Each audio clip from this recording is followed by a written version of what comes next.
The Christian Standard Bible by Holman Bible Publishers. Exodus chapter 1. These are the names of the sons of Israel who came to Egypt with Jacob. Each came with his family: Reuben, Simeon, Levi, and Judah; Issachar, Zebulun, and Benjamin; Dan, Naphtali, Gad, and Asher. The total number of Jacob's descendants was 70. Joseph was already in Egypt. Joseph and all his brothers and all that generation eventually died. But the Israelites were fruitful, increased rapidly, multiplied, and became extremely numerous, so that the land was filled with them. A new king who did not know about Joseph came to power in Egypt.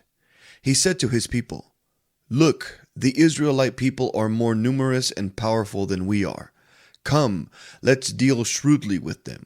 Otherwise they will multiply further, and when war breaks out, they will join our enemies, fight against us, and leave the country." So the Egyptians assigned taskmasters over the Israelites to oppress them with forced labor. They built Pithom and Ramses as supply cities for Pharaoh. But the more they oppressed them, the more they multiplied and spread, so that the Egyptians came to dread the Israelites. They worked the Israelites ruthlessly and made their lives bitter with difficult labor in brick and mortar and in all kinds of field work. They ruthlessly imposed all this work on them.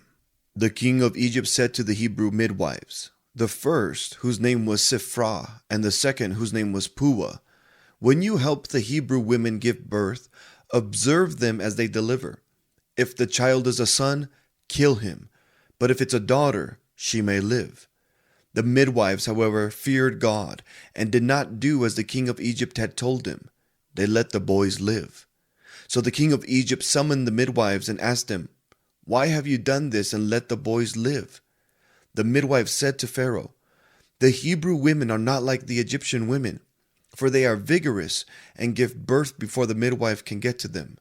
So God was good to the midwives, and the people multiplied and became very numerous. Since the midwives feared God, he gave them families. Pharaoh then commanded all his people, "You must throw every son born to the Hebrews into the Nile, but let every daughter live."